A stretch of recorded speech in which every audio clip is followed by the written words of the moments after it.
Hi, my name is Erin Hall, and this is my meta-critical analysis for ESST 310. I would like to acknowledge that the land that my learning has taken place on is Treaty 4 land, home of the Cree, Ojibwe, Saulteaux, Dakota, Nakota, Lakota, and Métis Nation. In my school experiences growing up, I wouldn't have defined my classrooms as being socially just. I was just told many one-sided stories and was rarely taken out of the classroom to experience anything around me. I studied from dated textbooks, which were typically written by old white men, and I was expected to color more maps than I could count. I found that social studies was just one of those subjects where I'd have to memorize everything from the teacher's endless lectures and regurgitate it onto a test. The teacher was usually the knowledge keeper, and as students, we were never often given the chance to voice our own opinions or challenge anything that our teacher said.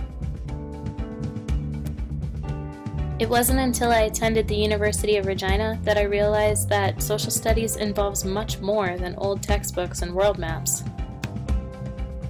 It was when I was introduced to teaching social studies through social justice. I think that one of the most important things that we can do as teachers to create a socially just classroom is to give our students a voice. At times, our students may ask questions that are about sensitive topics or that are challenging to answer, but it is critical that we don't push the questions aside or change the subject. We need to use such opportunities as a time for teaching. Young minds can be so understanding and are willing to be accepting.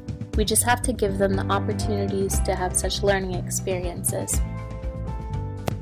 I do believe that everyone has a right to their own opinions, and that everyone has a right to express themselves as they see fit.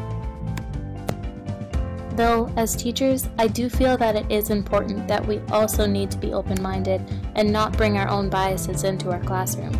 No matter what our true biases are, we won't always know what our students have faced or are going through, so it's important to be mindful of others before we speak.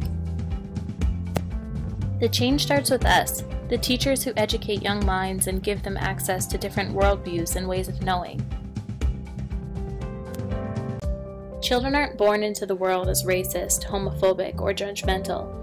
It is the interactions that they have with others and the lessons that they learn from adults and their peers that influence and shape them into building such opinions. As teachers, it is important that we be anti-biased, social justice advocates for the students in our classrooms so that they too can be social justice warriors.